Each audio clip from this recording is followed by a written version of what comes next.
ये 40 दिन आपकी लड़ाई होगी आत्मा के फलों में चलने की, प्रार्थना में संगति में रहते हुए आत्मा के फलों में चलने की। प्रभु आपको ट्रेन करेगा, आपके चरित्र को सेट करेगा। इसलिए क्या फैसला करना है, इसे डायरेक्ट करके लिख लेना। नेगेटिव बातों को नहीं सुनना। इसका मतलब लगातार आपको वचन सुनना है, आंखों से और कानों से। इसका मतलब अपनी आंखों के विषय में फैसले ले लो। इन दो चीजों से ज्यादा आएगा शैतान। इन तीन चीजों में अलर्ट होकर लिख लेना अपनी डायरी के ऊपर। अपने घर में एक बड़ा पेपर बना के प्रेयर रूम में, मुझे अपनी आंखों में अलर्ट रहना है, सुनने में अलर्ट रहना है, और मन में अगर शैतान बातें कर रहा है हृदय में, तो मुझे वहां पर अलर्ट रहना है। और इस 40 दिन के लिए आपके पास एक पर्सनल डायरी होगी, जिसमें 40 दिन रोज क्या हो रहा है आप लिखेंगे, अपनी स्टोरी को लिखेंगे। इस 40 दिन में हम क्या कर रहे हैं, अपनी मन को सीधा कर रहे हैं प्रभु के साथ, मन को सीधा प्रभु पर लगा रहे हैं, हृदय को केवल प्रभु पर लगा रहे हैं। अपने टाइम से लड़ते हुए, शारीरिकता और शैतान से लड़ते हुए। जब पतरस ने देखा कि एक बंदा वरदान को खरीदना चाहता है पैसों से, तो उसने कहा तेरा मन परमेश्वर के सामने सीधा नहीं है, तुझ पे श्राप आए, क्योंकि तूने परमेश्वर के वरदानों को पैसों से खरीदना चाहा।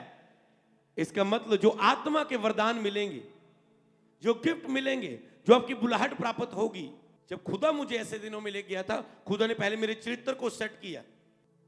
मैं बॉडी बिल्डिंग करता था और मुझे अपने बॉडी को दिखाने की आदत होती थी, इधर उधर रखना है, मतलब बाजू उतार के, मतलब सब मुझे सेट किया। मेरी सोच को ट्रेन किया, बदला। संसार और संसार की वस्तुओं पर से सोच को हटाया, और फिर खुदा ने मुझे आगे के लिए मुझे अभिषेक किया और पहुंचा, आगे निकाला। इसीलिए तो आपके मन की सदाई, आपके मन को सीधा करेगा परमेश्वर अपने साथ, अगर आप उसे देंगे अपने आप को। खुद को मैं देता हूं, समर्पण कर चुके हम। और अगर तुम समर्पण, आपने बहुत भजन गाए, करता हूं मैं समर्पण अपने तेरे हाथों में पूरी तौर से। फिर गाया आपने, देता हूं खुद को मैं तेरे हाथों में, मुझको बना दे। फिर आपने कहा मैं जीऊं चाहे मरूं सिर्फ तेरे लिए प्रभु, पिछला सब भूल के मैं आगे दौड़ा चलूंगा।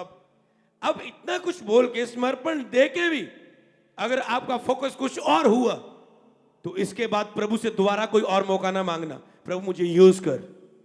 झूठा समर्पण मत करो कभी भी। लक्ष्य तुम्हारा यही रहना चाहिए, बस खुदा को प्राप्त करना है अपने जीवन से लड़ते हुए। तो इस 40 दिन जो सीरीज हम शुरू कर रहे हैं आज से, उसमें क्या करना वो 3 दिन में था। अब हर दिन मन की सीधाई, मतलब मन जब सीधा हो जाएगा, मतलब इसमें कोई स्वार्थ नहीं होगा, कोई लालच नहीं होगा। आज लोग सेवकाई में कैसे खड़े होने जाते हैं, लालच के लिए, स्वार्थ के लिए, मुझे क्या मिलेगा, मेरा खर्चा कैसे चलेगा। बुलाहट शॉर्टकट नहीं है।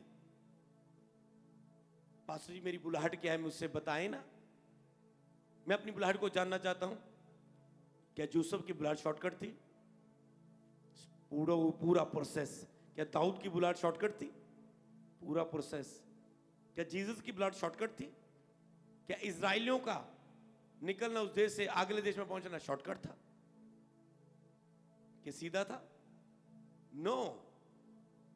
क्या जिर्मिया की, यशाया की, नबियों की, चेलों की, विश्वासियों की, कलीसियाओं की बुलाहट शॉर्टकट थी?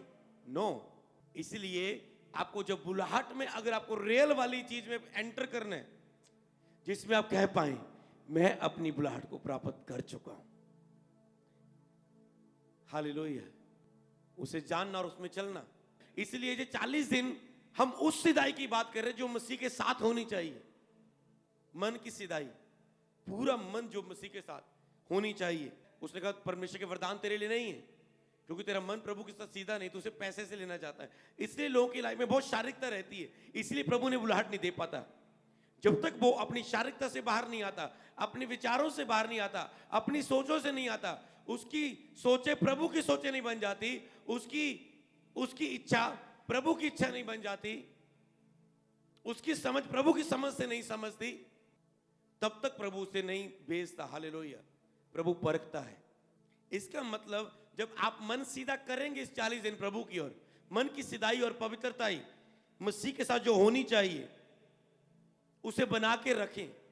मन की सिधाई और पवित्रता जो मसीह के साथ होनी चाहिए, उसे बना के रखें।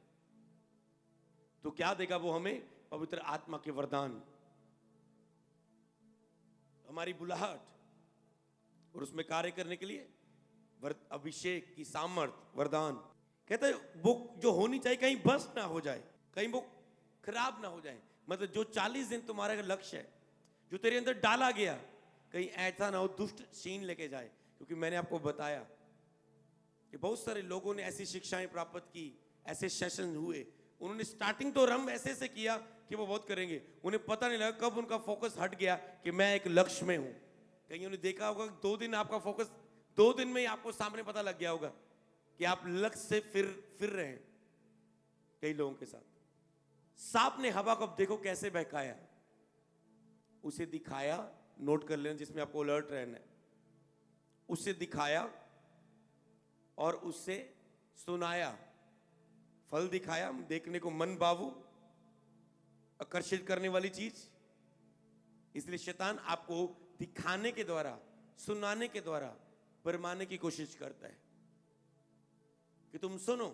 40 दिन तुझे ऐसी बातों के सामने लेकर आने की कोशिश करेगा कि तुम उन्हें सुनो।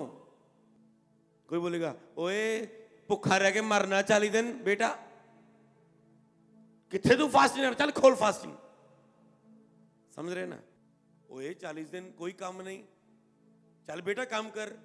अब हाँ बात तो सही है, ठीक है मैं कुछ प्लान। और 40 दिन में आपने एक शॉप खोलने का प्लान कर लिया, लक्ष्य कुछ और था। समझ रहे ना? ऐसा हो सकता है और होता है बहुत लोगों के साथ, वो लक्ष्य को भूल जाते हैं। क्यों? क्योंकि शैतान एक तो सुनाएगा, सुनने के द्वारा शैतान भरमाने ना पाए। यीशु से क्या कर रहा था बातें, कह पत्थरों को रोटियां बन जाए, देख सारा वैभव मैं तुझे दिखाता हूं। जैसे सांप और हवा के पास आया, वैसे यीशु के पास आया, संसार का सारा वैभव दिखाया, हवा को भी फल दिखाया और मन में फुसलाया। यीशु मसीह को भी संसार का सारा ऐशो आराम दिखाया और बातों से फुसलाना चाहा, पर उसने वचन के द्वारा जवाब दिया। इसका मतलब आपको वचन मिस नहीं करना, ये लिखने वाली बातें। अगर शैतान ने आपको वचन सुनने से मिस कर दिए 40 दिन में, तो भी आप डिले हो। मैंने देखा कई लोगों को कि अगर वो स्पिरिचुअल सन या कलीसिया लगातार सरमन सुन रही है, उनकी ग्रोथ होती जा रही। जब वो चर्च में आना और सरमन सुनना कम कर देते हैं, उनकी लाइफ में भी, पर्सनल लाइफ में भी असर पड़ता है उसका। तो वचन सुनते जाना, क्योंकि यीशु के अंदर वचन था, अलर्टनेस थी उन बातों के विषय में। तीसरा, अपना खुद का मन। तुम्हारे मन में शैतान ने ये क्यों डाला? ये हन्ना और सफीरा ने मन में जुक्ति बनाई। शैतान ने थोड़ा ना कहा था उन्हें तू इतने में बेच दे, नहीं। जैसे यहूदा इस्करियोती भरमाया गया, शैतान का आत्मा उसमें समाया, तो इनके खुद के मन के अंदर चला वो कि हम जमीन इतने में बेच के पतरस को बोलेंगे इतने में बेची है जी, आधा आधा हिस्सा रख लेंगे जेब में। इन चीजों में मन में अटैक करेगा शैतान। तुरंत जो बात आई उसमें एक्शन दिखाना है, उसे डांटना है, उसका जवाब देना है वचन से, तुरंत उसका जवाब देना है। और इन तीनों बातों के प्रति आपको फैसले लेने हैं कि मैंने तीनों बातों के विषय में फैसले लूंगा कि ये बातें मुझ पे अटैक ना कर पाए। इनके लिए मैं क्या करूंगा, वो आपको लिखना है। कि तुम अपनी आंखों के द्वारा फंसो ना। क्या डिसीजन ले रहे हो? फोन छोड़ने का, लिमिट ला रहे हो फोन के ऊपर, लड़कियों से दूर रहने का, ऐसे माहौल से दूर रहने का, टीवी से दूर रहने का, कुछ भी वो आपके ऊपर है। कानों से लोगों को सुनने का कि तुम उस कनेक्शन से दूर रहने का क्या कर रहे हो, क्योंकि हर एक की लाइफ अलग अलग है, हर एक को अलग अलग लक्ष्य देगा पवित्र आत्मा, उसे सिखाएगा क्या करना है।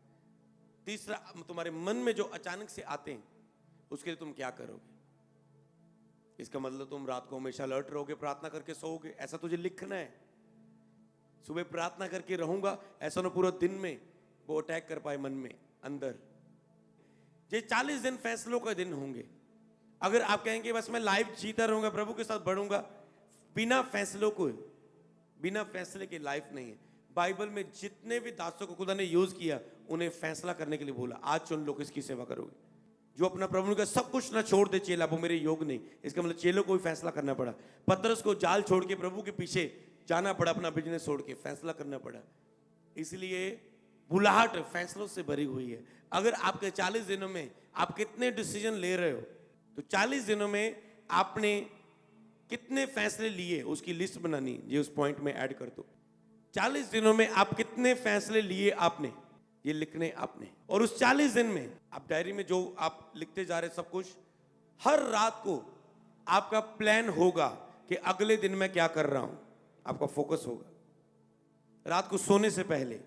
क्योंकि जब तुम फोकस नहीं रखोगे अगले दिन मुझे क्या करना है, मतलब अगर तुम रात को सो और सारा रात एक 15-20 मिनट मनन के निकालो, बस रात आपको पता है वेस्ट हो गई, प्रार्थना नहीं हुई, पूरा दिन ऐसे निकल गया, तो रात को लक्ष्य बना लो सुबह मुझे कैसा चलना है, तो अगला दिन वेस्ट ना हो।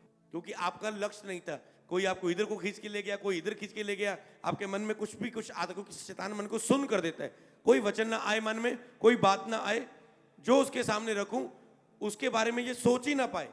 और आपको लिखना है 15 मिनट निकाल के, मैं सुबह इतने बजे उठूंगा, इतने बजे प्रार्थना 2-3 बार अंगीकार करना उसके ऊपर, मैं इतने बजे उठूंगा, इतने बजे उठूंगा, इतने बजे ये करूंगा, ये करूंगा, ये करूंगा, इतने, क्योंकि मैंने लिखाया था। इसके बीच में लिखना, क्योंकि मैंने लिखाया था कि 40 दिन हमारी 24 घंटों से फाइट है कि हम कितना दिन खुदा के साथ बिता पाते हैं, कि उस रोज, इसका मतलब आपको समय को लिखना कि मैं कल के दिन क्या करने वाला हूं, इतने से इतनी प्रार्थना, इतने से इतने घर के काम करूंगा, बिना लक्ष्य के आप काम शुरू करोगे, झाड़ू लगाना शुरू करोगे, मैं थोड़े पोचा भी आज नाली लगा दूंगा, आज कपड़े थोड़े खिल रहे ये भी नाली सेट कर दूंगा, ऐसा करते हूं, ये भी कर लूं मैं, वो भी कर लूं मैं, और आप पूरे मग जाते हो।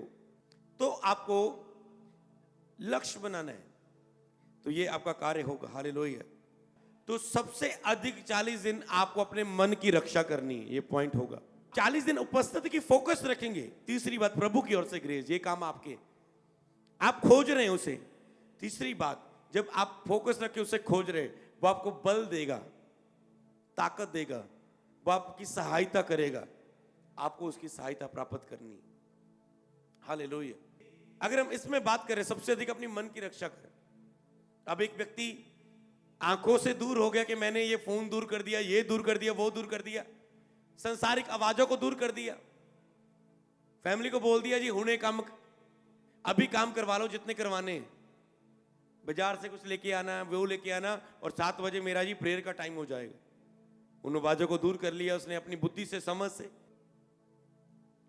पर जब मन का ख्याल है, मन तो आपके साथ जाएगा प्रेयर रूम में, अकेले में जाएगा, तो उसके लिए आपको सबसे अधिक अपने मन की रक्षा कर।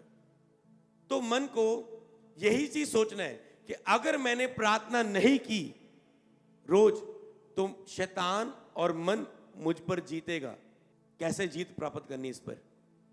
अगर आपको ये नहीं देखना कि मैं इसके लिए क्या करूं, शैतान को कैसे भगाऊं, आपको बस ये कोशिश करनी है कि हफ्ते के 7 दिन आपकी प्रार्थनाएं मिस नहीं हुई, वचन के साथ संगति मिस नहीं हुई, आप रोजों में रह पाए, समर्पणों में रह पाए, तो खुद वो खुद शैतानी अटैक आपकी लाइफ से खत्म हो जाएंगे। हालेलुया। लास्ट बात ये, बस इस चीज के लिए आपको ये लक्ष्य रखना है, बस मुझे रहना है उसमें।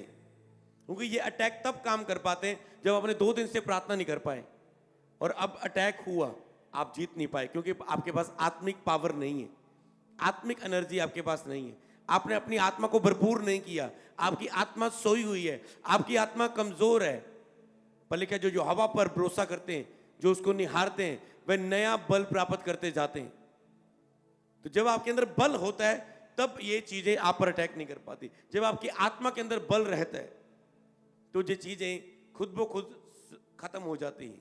और कौन से अंगीकार करने हैं कि जो मुझ में है वो उससे बड़ा है, जो ताकत मुझे रोक रही है। हाँ, उसने शुरू किया, मेरे अंदर बड़ी ताकत है, मैं इस पर बिलीव करता हूं और मैं उस यीशु के नाम में रोकता हूं। क्योंकि अगर आप वचन को यूज नहीं करोगे तो आपके अंदर दिलेरी नहीं आएगी। आप बातों से बोलेंगे नहीं नहीं नहीं शैतान जा जा जा जा जा, ऊपर से बोलेंगे fire fire fire fire fire.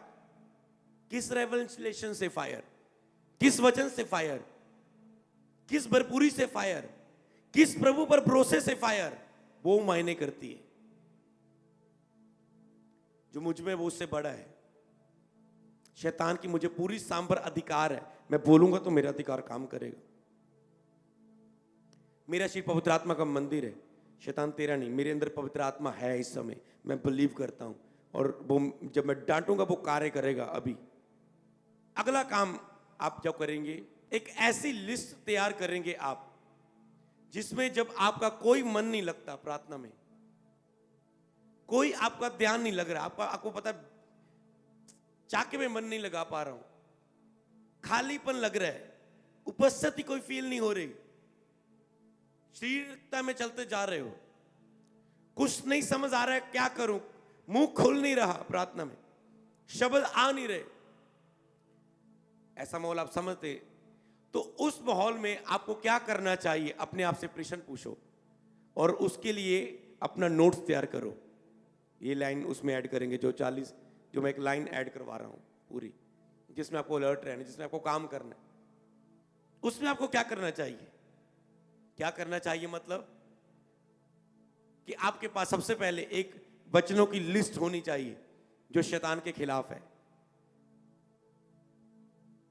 आपको पता है शैतान कार्य रूप में सीधा बोल लिस्ट को, अब मुझे इसको बोलना है, तुरंत लेने वाले एक्शन, वो आपके पास सब कार्य की लिस्ट हो, तो आपको तुरंत ऐसे समय में जब कुछ भी करने को, ऐसा आता ना प्रश्न, जब कुछ भी करने को मन ना करे तो क्या करे?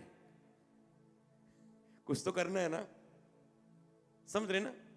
जब कुछ भी करने को मन ना करे, मेरा कोई काम च मन नहीं लगता, मेरा कोई प्रार्थना च मन नहीं लगता, मेरा कुछ नहीं करने मन करता, आता ना कभी?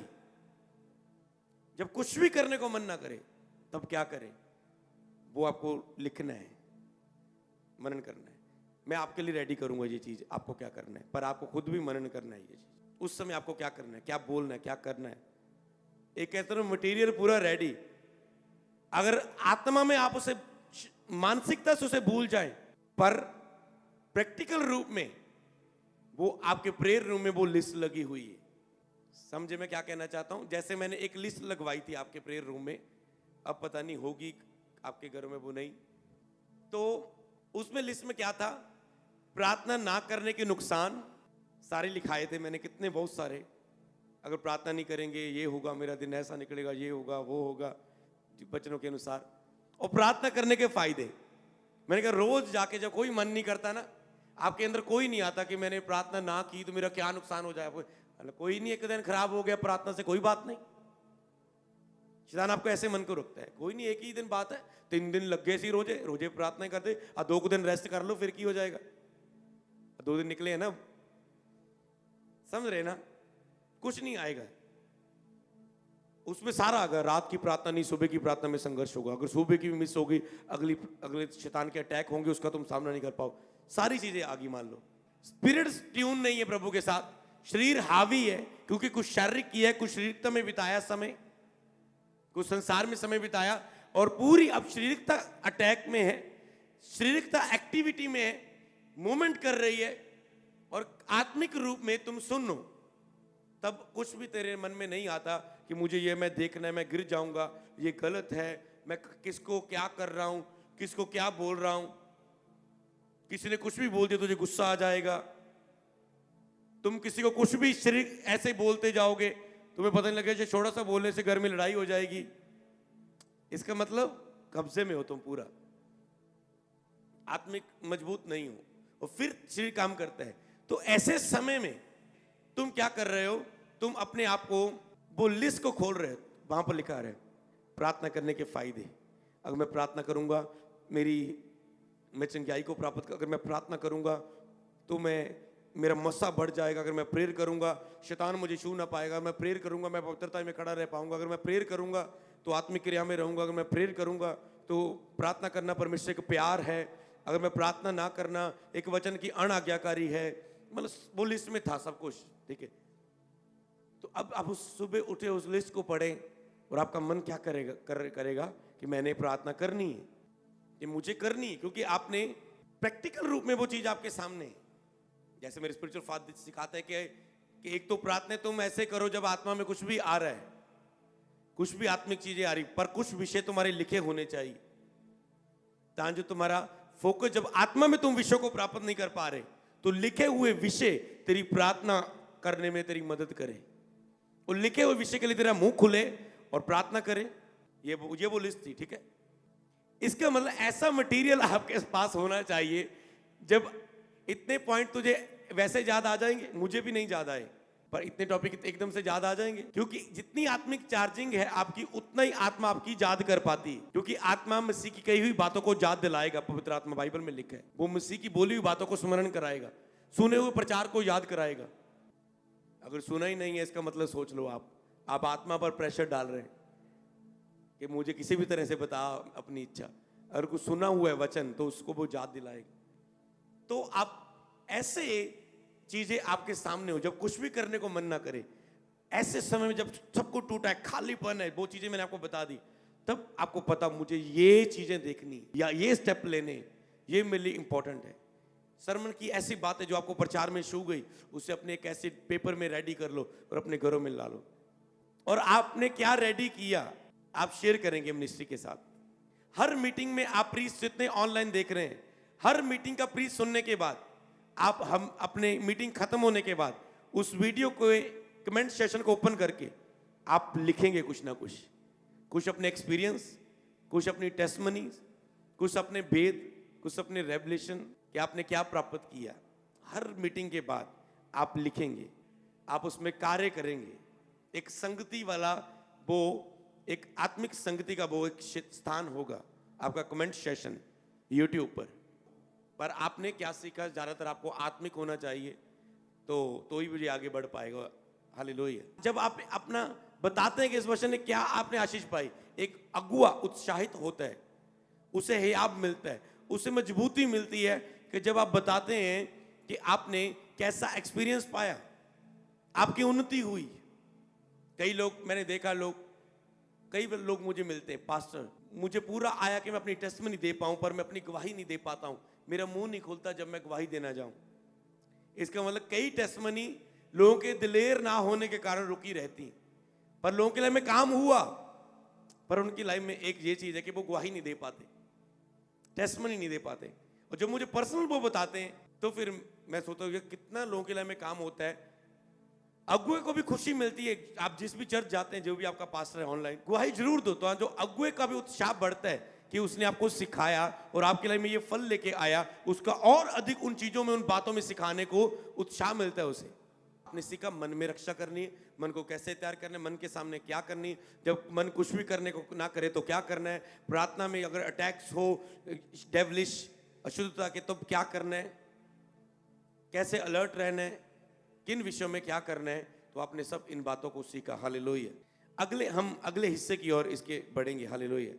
कई लोगों का क्या होता है कि उनको कोई परवाह नहीं, अगर मैंने प्रेयर नहीं की, वो उनको कोई परवाह नहीं होती कि अगर उनसे ना प्रार्थना हो। आप ऐसे नहीं होने चाहिए, ये लाइन उसमें ऐड करो। वो अपनी शारीरिक बंधनों और अपनी सोच समझ में संतुष्ट है, वो अपनी शारीरिक बंधनों, अपनी सोच और समझ में संतुष्ट है, बस चल रहे हैं, उनको कोई परवाह नहीं। अगर उनकी 1-2-3 प्रार्थना मिस हो जाए, किसको प्रभु बढ़ाता है? जिनकी जब 1-2-3 प्रार्थना मिस हो, उसको बहुत बहुत परवाह होती है, बहुत फिक्र होती है, बहुत वो उदासी होती है, उसे बहुत चिंता होती है, और वो एक अंदर घुटन और खालीपन, वो एक प्यास दिखाता है। इसे बोलते प्यास कम ना होना प्रभु के लिए। आपको परवाह होनी चाहिए। अगर आपने परवाह नहीं की, ऐसा आपका जीवन नहीं निकलना चाहिए। हालेलुया। जब आपकी प्रार्थनाएं मिस हो, ये पॉइंट अलर्टनेस में उसमें ऐड करने, जब आपकी प्रार्थनाएं मिस हो, क्योंकि जब ये लिस्ट आपके सामने बनेगी, ये 40 दिन के लिए, वो प्रार्थना वाली लिस्ट तो आपको ऐड करनी, तो ये आपको अलर्टनेस 40 दिन आपके पास होगी ये लिस्ट, जिसमें आप मनन करेंगे। और आपको जब आपके किसी दिन प्रार्थना मिस हो, तो ये लाइन आपको लिखनी अपनी डायरी पर। पहले लिखो कि तुम क्यों नहीं कर पाए, और अब फिर उसके बाद लिखो तुझे क्या करना चाहिए था। ये 40 दिन एकांत ज्यादा से ज्यादा इसमें बढ़ते जाना है। और आपको उसमें क्या चीज, 2 तरह के दोष होते हैं, एक शैतान दोष लगाता है, एक पवित्र आत्मा हमें दोषी ठहराता है। इससे पहचान का आत्मा आपके पास होना चाहिए। ये लाइन लिखनी उसमें कि हमें पवित्र आत्मा दोषी ठहरा रहा है या शैतान हमें दोषी ठहरा रहा है। शैतानी दोष को कभी एक्सेप्ट मत करो। शैतानी और शारीरिक दोष को, जो तुम्हारा माइंड बोल रहा है, जो शैतान बोल रहा है, उस दोष को कभी एक्सेप्ट मत करो।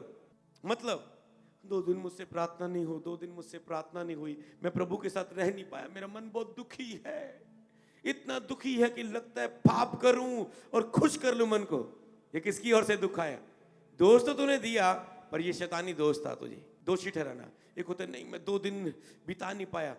अगर मैं आपको बताऊं, अगर 2 दिन तुम बिता नहीं पाए बेस्ट, तो 2 दिन आप कर नहीं पाए, आपको दोषी देने के बजाय अगर आप प्रभु से सुने, ये थी नकारात्मक सोच, तू नहीं कर पाया तो कभी नहीं कर पाएगा, तेरे साथ ऐसा ही है, 3 दिन प्रार्थना की मैं फिर नहीं कर पाया, वहां से मुझे जोश आया था कि मैं रोज बाइबल पढ़ पाऊंगा, रोज प्रे करूंगा, पर मैं नहीं कर पाया, मैं दुखी हूं, क्यों मेरे साथ ऐसा होता है। ये सारा नकारात्मक शैतानी दोष है। अगर तुम यही बात को प्रभु के पास लेके जाओ, प्रभु मैं 2 दिन प्रार्थना नहीं कर पाया, मैं इसमें बेपरवाह नहीं हूं, मैं अपनी प्रार्थना के विषय में, प्रभु मैं क्यों नहीं कर पाया, प्रभु 30 सेकंड की प्रेयर ले जाओ बस प्रभु के पास, ज्यादा नहीं कर सकते। प्रभु मैं नहीं कर पाया, प्रभु को कोई बात नहीं बेटा, आगे के 3 दिन बढ़िया करके दिखा दे, मैं तेरे पिछले 2 दिन भूल जाऊंगा कि तू नहीं कर पाया। पवित्र आत्मा की ओर से दोष कि तुम उपस्थिति में गए, वहां पर पवित्र आत्मा ने तेरे से बात की, ऐसी बात जैसे ये बात मैंने बताई, तेरे से बात की और तूने अपने अंदर हिया प्राप्त किया, उत्तर प्राप्त किया, और इसका मतलब तुझे दोषी ठहराया पवित्र आत्मा ने कि बेटे तुम क्यों नहीं मेरे पास बैठ पाए, क्या तेरे लिए वो ज्यादा उत्तम हो चुका था, क्या तू उस मुझसे ज्यादा इस चीजों को प्यार करते हो। मतलब प्रभु की ओर से दोष प्राप्त करना है। हाँ प्रभु मैं टूट चुका, तूने मुझसे बात की, पर कभी भी शारीरिक दोष और शैतानी दोष और लोग जो आपको दोषी ठहरा रहे, कभी मत सुनो, कभी मत एक्सेप्ट करो उसे यीशु के नाम में। हालेलुया।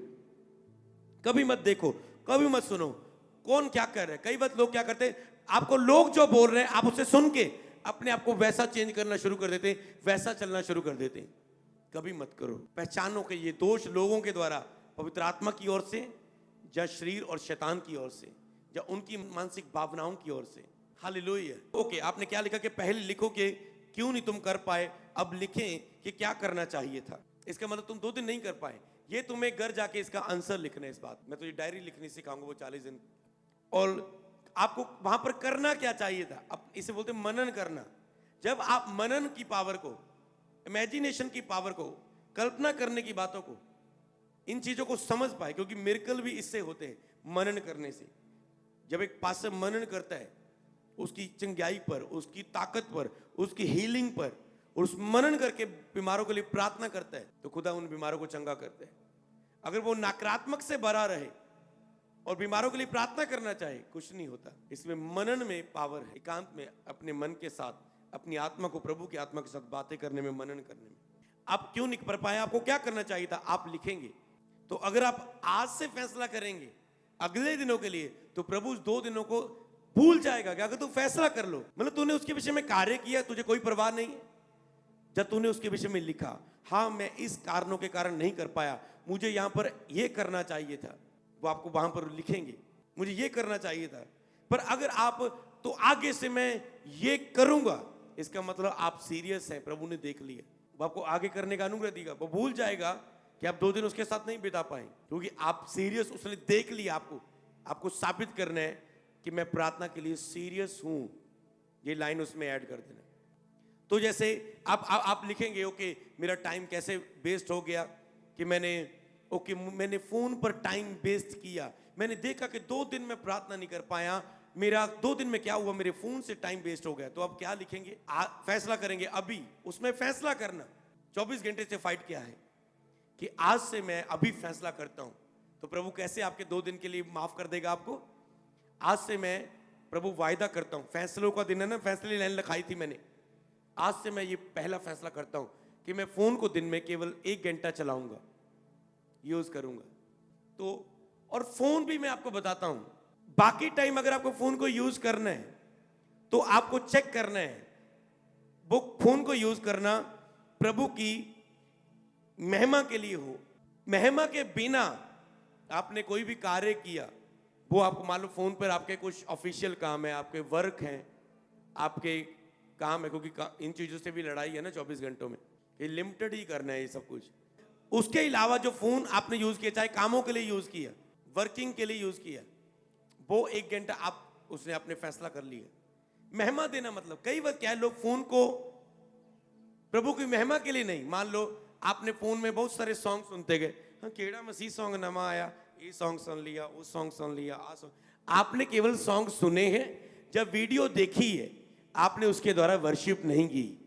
समझ पा रहे हैं कि नहीं समझ पा रहे? आपने केवल देखा है, एक प्रचार लाइव मीटिंग निकाल के चेक कर ली, देखी है बस, उसके द्वारा आपने वर्शिप की नहीं, आत्मा को कुछ नहीं मिला, पर आत्मा में चीज नहीं की। और मैंने आपको सिखाया जो चीज आत्मा में जाती है वो कार्य रूप में काम करती है। कुछ शारीरिक देखते रहे, कुछ आत्मिक देखते रहे, पर आत्मिक जो देखा उसे आत्मा में अटैचमेंट नहीं थी, इसलिए बाकी सारा कुछ वेस्टिंग गिना जाएगा जो इसके अलावा हुआ, जिसमें प्रभु को महिमा नहीं मिली, आपकी आत्मा प्रभु की आत्मा के साथ नहीं जुड़ी। आप लिखेंगे कि आज के बाद मैं अपने कामों का फाइनल समय रखूंगा, तो उसके लिए मुझे हर एक काम का फाइनल समय होगा मेरा। आपको पता है, मैं सुबह मैंने काम शुरू किया घर का, और झाड़ू पोछा ही करती रही, 3-4 घंटे सफाइयों में लगा दिए। सोचा था 3 दिन से घर में खलारा पड़ा हुआ है, तो फास्टिंग घर नहीं गए, तो आज पोछा पूछा चमकाते हैं पूरा, इसलिए मैं पूरा 2 दिन नहीं बिता पाया। कोई भी आप रख लो एग्जाम्पल के तौर पर। आज से मेरे कामों का लिमिट टाइम होगा, मैं 2 बजे तक घर की सफाई करूँ, 1 घंटा घर की सफाई करूंगी, 1 घंटा ये करेंगे कि आपको उसके लिए मुझे बेस्ट हुआ टाइम। मैं थक गया था क्योंकि मैंने ओवर काम कर लिया। मान लो एक बिजनेसमैन हो सकता है, मैंने ओवर काम कर लिया, मैंने दुकान ओवर टाइम खुली रखी, इसलिए 2 दिन आज से मेरे ये फैसले होंगे। इसका मतलब आप सीरियस शो कर रहे हैं प्रभु को, और प्रभु इन्हीं चीजों को देखकर प्रभु देखता है कि साबित करती है कि मैं प्रभु के लिए प्यासा हूं, मेरा मन प्रभु के लिए प्यासा है। और उसने कहा जो सचमुच कर्मों के साथ प्यासा है, वो नहीं आई लव यू जीसस और प्रार्थना ना करें, वो नहीं प्रभु मैं प्यासा हूं जैसे हिरनी प्यासी है, और साबित ना करे कर्मों से कि मैं सचमुच प्यासा हूं। जो सचमुच प्यासा है वो तृप्त होता है। आज लोगों का प्रश्न है, मैं प्यासा हूं, मैं अन्य भाषा क्यों नहीं पाता हूं, मैं प्यासा हूं, मैं पवित्र आत्मा क्यों नहीं पाता? क्योंकि तुम प्यासा प्यासा करते हो, पर सचमुच कर्मों से अपनी प्यास शो नहीं करते। क्योंकि अगर तुम कर्मों से करते, लिखा जो प्यासा है, वो जो रियल प्यासा है, वो तृप्त किया जाएगा यीशु नाम में। हालेलुया। कई लोग वचन सुनते जा रहे हैं, चर्च में आए थे, लिखते जाते हैं, और शारीरिक बंधन फिर भी उन्हें पकड़े हुए। घर में जाके फिर से प्रेयर नहीं होती, वचन नहीं होता। तो आज से आपको पूरा लक्ष्य रूप में काम करना है उसके लिए। एक दिन तेरी प्रार्थना की बेदी बन गई और निरंतर प्रार्थना और पवित्र स्थान में तूने हिस्सा ले लिया, मैंने कहा बाकी काम खुदा पर छोड़ देना मेरे सब। हालेलुया। बाकी खुदा पर छोड़ देना। सारी डिलीवरेंस, गंदे गुंदे विचार, सब चीजें डिलीट होगी। मैंने ये खुदा को देखा है, खुदा के हृदय को, मन को देखा है। हालेलुया। वो ऐसा विश्वास देगा उस 40 दिन की प्रार्थना में कि तुम उस विश्वास से बड़े बड़े चमत्कार प्राप्त कर लोगे। हालेलुया। फेथ आता है। जब हम रोज इकट्ठे होते थे प्रार्थना में, एक दिन हम पर आत्मा उतरा और हम विश्वास से परिपूर्ण हो गए, और उस विश्वास ने हमारी सेवकाई को आरंभ किया, और हम विश्वास से हमारी चर्च की सारी नीड्स पूरी होने लगी, गैदरिंग बढ़ने लगी, लोग चंगे होने लगे, और एक फास्ट ग्रोइंग पूरे पंजाब की चर्च जो खड़ी होगी थी। हालेलुया। आपको इन चीजों में कार्य रूप में एक्शन लेना है। हालेलुया। कि ओके, मुझे क्यों नहीं कर पाया, मैं लेट उठा, इसलिए मैं नहीं कर पाया था 2 दिन में। तो आप क्या लिखेंगे? आज से मैं इतने बजे उठूंगा। आप जो आपका मिस हुआ, आपने उसके विषय में मनन किया, उसके विषय में फैसले लिए, इसका मतलब आप अभी एक्शन रूप में आ चुके हैं अगले कार्य के लिए। इसका मतलब आपको परवाह है, 40 दिनों में आप सीरियस हो। यही तो साबित करना है बस। धीरे धीरे फिर वो अपनी उपस्थिति आपको देगा, क्योंकि इन्हीं चीजों के कारण जब तुम साबित करोगे फिर तुम्हें संघर्ष नहीं करना पड़ेगा। हालेलुया। कई बार होता है कि हाँ, मैंने अपने कामों को प्रार्थना से उत्तम समझ लिया, इसलिए मैं प्रार्थना नहीं कर पाया, इसलिए मैं 2 दिन प्रभु को बेस्ट नहीं दे पाया, क्योंकि मैंने अपने कामों को प्रार्थना से उत्तम समझ लिया। आप लिखेंगे ऐसा, उसे, क्योंकि मैंने उसे उत्तम समझ लिया प्रार्थना से ज्यादा। पर आपका फोकस क्या था? आज आप फोकस पॉइंट प्राप्त कर रहे हैं कि प्रार्थना आपके लिए सबसे उत्तम होगी। ये पॉइंट, फोकस पॉइंट लिखो उसमें कि प्रार्थना आपके लिए 40 दिन की प्रार्थना आपके लिए सबसे उत्तम होगी, ब्रैकेट में जरूरी होगी। और आप प्रार्थना को पहला स्थान देंगे, प्रार्थना को पहला स्थान देंगे। इसका मतलब ये नहीं कि प्रार्थना छोड़ के सभी कामों में लग गए। चलो जी सुबह नहीं उठे, चलो जी पहला काम कर लेंगे, फिर दोपहर को कर लेंगे, दोपहर को भी काम करते रहे, शाम को कर लेंगे, शाम को भी थक गए, खाया पिया सो गए। क्या हुआ? पहला स्थान दिया होता, सारा दिन वो तेरी सपोर्ट करता सब काम करने के लिए आत्मिक रीति से। हालेलुया।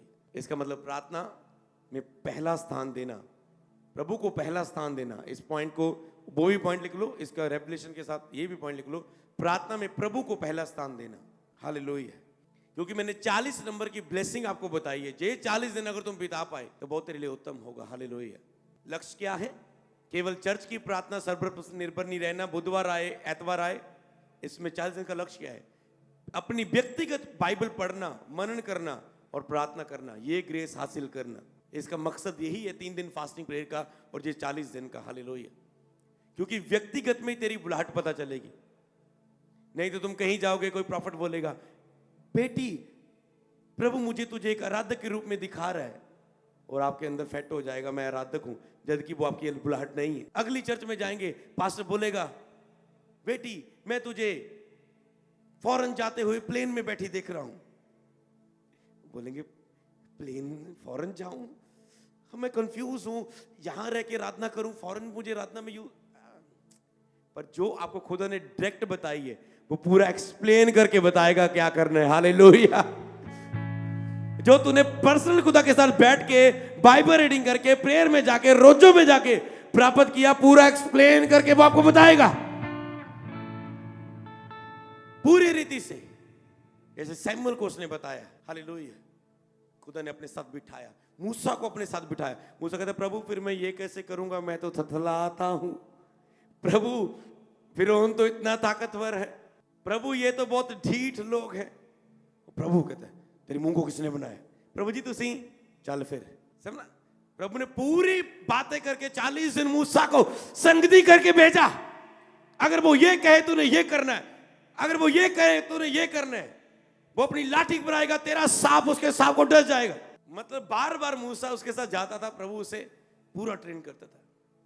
तो इसी तरह से आपको इन चीजों में रहना है। दानियल में उत्तम आत्मा रहती थी, उत्तम आत्मा का बड़ा अभिषेक, बहुत संगति रहती थी, क्योंकि वो 3 टाइम खुदा के साथ बैठता था। हालेलुया।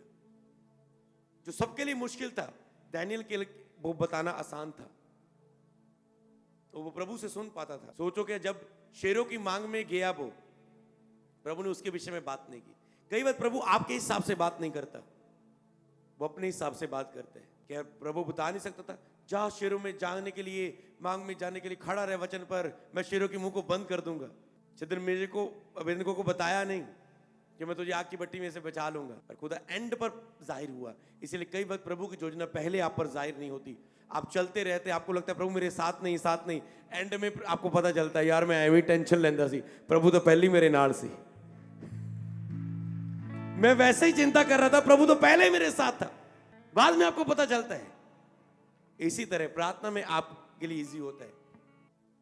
आपने इसे मनन करना है आज के लिए, घर जाके ये इन बातों में आपकी मदद, जो बातें मैंने आपको सिखाई इसमें आप खुद मनन करेंगे, और जो मेरी कही हुई बातें कुछ में स्मरण आएगी। अगर आपने इन बातों को फॉलो किया, आपके साथ क्या होगा, कैसे वो आपको अभिषेक की बाचाएं आपके साथ बांधेगा। तो इसमें क्या क्या आपको प्राप्त करना है मेरी ओर से, जो मैं आपको बताता हूं। आपको पहला वचन दूसरा इतिहास 36:23 के सामने लिखो। परमेश्वर ने कहा जो कोई, यहां पर लिखा है जो कोई चाहे कि परमेश्वर यहोवा उसके साथ रहे वह रवाना हो जाए, वहां रवाना हो जाए। आप पढ़ेंगे वहां पर वचन, तो वहां पर आपको क्या करना है, आपको फैसला करना था क्या परमेश्वर आपके साथ रहे। ये 40 दिन हम फैसला कर रहे हैं कि हाँ परमेश्वर हमारे साथ रहे। उसने कहा जो कोई चाहता है कि परमेश्वर हमारे साथ रहे वह वहां रवाना हो जाए। रवाना हो जाए मतलब ये बाइबल के एक लोगों को बात थी वहां पर इसे अब हाँ अपने लिए लिए तो क्या मिल रहा है, इसका मतलब हमें स्टेप लेना है। जो कोई चाहता है परमेश्वर हमारे साथ रहे वो 40 दिन ये स्टेप ले, कुछ फैसले करे। भजन संहिता 139:24 में वहां पर उस वचन के अनुसार कि हे परमेश्वर अपने धर्म के मार्ग में मेरी अगुवाई कर। तो आपको अपने मुंह से बोल के बताना पड़ेगा कि प्रभु मेरी अगुवाई कर, तो ही वो आपकी अगुवाई करेगा। आपको साबित करना है वचनों के अनुसार कि प्रभु मेरी अगुवाई कर। अगला भजन संहिता 143:8 से 10 में जब आप अगुवाई के लिए प्रार्थना में बैठ के वहां पर लिखना इंतजार करना। जब आप उस वचन को पढ़ेंगे तो अपने प्राप्त करने कि अगुवाई के लिए आपको प्रार्थना में बैठ के इंतजार करना है खुदा का। आप कहते प्रभु मेरी अगुवाई कर, शब्द ही रह जाते, पास मेरी अगुवाई हो, प्रभु मेरी अगुवाई कर। प्रभु में की अगुवाई के लिए आपको बोलना है, रोज प्रार्थना है प्रभु मेरी अगुवाई कर। ये आपकी प्रार्थना में बोलने वाले वचन होंगे कि रोज आपको इंतजार करना है प्रभु की अगुवाई प्राप्त करने का, कि प्रभु की इच्छा क्या है, प्रभु की इच्छा क्या है, प्रभु क्या चाहता है, अगले दिन क्या चाहता है। ये 40 दिन उस लाइन में ऐड कर देना, उस टॉपिक में, कि रोज प्रभु की अगुवाई प्राप्त करनी है। 40 दिन रोज कहीं वो आपको प्रभु अगुवाई कर, परमेश्वर मुझे बता कि मैं क्या करूं, क्योंकि हम किसके लिए आए थे 3 दिन, प्रभु की इच्छा के लिए। गॉड्स विल मीटिंग में आए थे हम, प्रभु की इच्छा क्या है। तो 40 दिन हमने इसमें ही रहना है, प्रार्थना वचन में प्रभु के साथ। लक्ष्य क्या है, प्रभु तेरी इच्छा क्या, इच्छा है, तू क्या चाहता है। वो कहेगा प्रार्थना कर, इसको वचन सुना, इन लोगों के लिए प्रार्थना कर, देश के लिए प्रार्थना कर, वचन में अपनी उन्नति कर, मैं चाहता हूं तू मेरे साथ बैठ। किसी के लिए अलग अलग वो ऐसे इच्छा प्रकट करते जाएगा। भजन संहिता 139 की 13 के अनुसार आपको उसके लिखने, आपको फैसला करना होगा कि आपके मन का स्वामी प्रभु है, जज शरीर है। तो आपको फैसला करना है, आपका मन का स्वामी शरीर है, शैतान है, जब प्रभु है। आपको फैसला करना है, प्रभु मेरे मन का स्वामी तू है, मतलब मेरे मन को तू चला। ये वचन प्रार्थना में भी यूज करो, मेरे मन का स्वामी तू है। आपको ये फैसला करना है कि आपको शरीर चला रहा है, जब प्रभु आपको सच्ची लाए। आपको बताना है प्रभु मेरे मन का स्वामी तू है, मैं अपने मन पर तुझे अधिकार देता हूँ। 40 दिन मैं तेरे पास आता हूँ, मेरे मन का स्वामी तू है, मतलब तू मुझे ऊपर अधिकार है, मैं तेरा दास हूँ प्रभु, तू मेरे मन का स्वामी है, मैंने अपने मन को तुझे दिया। तो प्रार्थना हमें क्या, अनुग्रह के सिंहासन के सामने लेके जाती है। इब्रानिया 4 की 14 से 16 पर लेके आओ हम अनुग्रह के सिंहासन के सामने हियाब बांधकर चले कि हम पर बहुत अनुग्रह हो। किन किन बातों में, प्रार्थना में हम किन किन बातों में अनुग्रह पाते हैं, आपको पूरी लिस्ट बनानी, मनन करना है उस पर कि प्रार्थना में हम किन किन बातों में अनुग्रह पाते हैं। हालेलुया। कौन सा अनुग्रह जो हमें जरूरत के समय हमारी सहायता कर सके। जैसे दानियल की सहायता की उस ग्रेस ने, शद्रक मेशक अबेदनगो की सहायता की, नेहेमिया के ऊपर वो सहायता मिली उसे, हिजकिय्याह राजा को मिली, पतरस को, नबियों को, चेलों को, राजाओं को, कलीसियाओं को ने वो अनुग्रह पाया खुदा से जिसने उनकी सहायता की। जिस अनुग्रह से कोई दरिद्र न रहा, जिस अनुग्रह से उन्हें आवाज प्राप्त हुई, जिस अनुग्रह से उन्हें बल मिला, जिन अनुग्रह से उन्हें कुछ काम को करने के लिए सामर्थ्य मिली। हालेलुया। तो ही वो ऐसे बड़े बड़े कार्य को नेहेमिया कर पाया, टूटी हुई शहरपनाह को बना पाया, क्योंकि उसे उस काम के लिए ग्रेस मिली। तो 40 दिन में प्रार्थना आप प्रार्थना और वचन के द्वारा आप अनुग्रह के सिंहासन के सामने जाएंगे। ये पॉइंट लिखना है कि इन 40 दिनों में मैं, ये पॉइंट है जो बिंदु वाला है, इन 40 दिनों में मैं अनुग्रह के सिंहासन के सामने जाऊंगा। यहां पर मुझे ग्रेस मिलेगी 40 दिन के बाद कुछ करने की। हालेलुया। जैसा नेहेमिया को शहरपनाह बनाने की, पतरस को प्रचार करने की, प्रभु ने शाऊल को घेरा अन्य जातियों में प्रचार करने की, कलीसिया को स्थापना करने की, किसी को वेद बताने की, वेदों का अर्थ बताने की, सपनों का अर्थ बताने की, किसी को पापियों के बीच में जाके प्रचार करने की, किसी को इस्राएलियों को छुड़ाने की। खुदा ने ग्रेस दी उनको किसी काम को करने की। प्रार्थना हमें ग्रेस देगी। हालेलुया। तो अनुग्रह में, तो इस अनुग्रह को पाने के लिए क्या करना है हमें, जब जी हमें अनुग्रह प्राप्त होंगे, एक एक अनुग्रह, प्रभु के अनुग्रह से लिखना है। अनुग्रह से तुम क्या क्या प्राप्त करते हो। प्रभु के अनुग्रह से तुम अच्छी वाइफ, अच्छा हस्बैंड प्राप्त करते हो। लिखे जिसने इस स्त्री ब्याह ली उसने उत्तम बात, उत्तम आशीष पाई है, मतलब प्रभु की ओर से एक दया उस पर हुई। अनुग्रह से आप हर चीज पाते हैं कि प्रभु का आप पर अनुग्रह हुआ, प्रभु का आप पर दया हुई, क्योंकि अनुग्रह आपको देता है। पौलुस कहता है मैं जो कुछ हूं प्रभु के अनुग्रह से हूं। इसके मतलब जो गिफ्ट वरदान जो 40 दिन के बाद आपको कुछ मिलना है वो प्रभु की दया से मिलना है। और प्रार्थना ही आपको अनुग्रह के सिंहासन के सामने लेके जाती है, ताम पर आप पर अनुग्रह बहुतायत का हो। एक दिन पास्टर बेनी इन प्रभु की हजूरी में गए और प्रभु ने उनसे बात की, रोमते खड़ी करने वाली, हिलाने वाली अद्भुत महाप्रेजेंस उतरी और प्रभु ने कहा मेरा अनुग्रह तुझ पर बहुतायत से है बेनी। और उसके बाद उनकी सारी सेवकाई लाइफ चेंज होगी, क्योंकि प्रभु का अनुग्रह उसे मिला। परमेश्वर की कृपा तुझ पे हुई है। दूतों ने आके बोला कि प्रभु के अनुग्रह की दृष्टि तुझ पे हुई है, मेरी अनुग्रह की दृष्टि तुझ पर है। तो ये प्रार्थना ही आपको सिंहासन के सामने जिसमें अनुग्रह मिलता है लेके जाती है।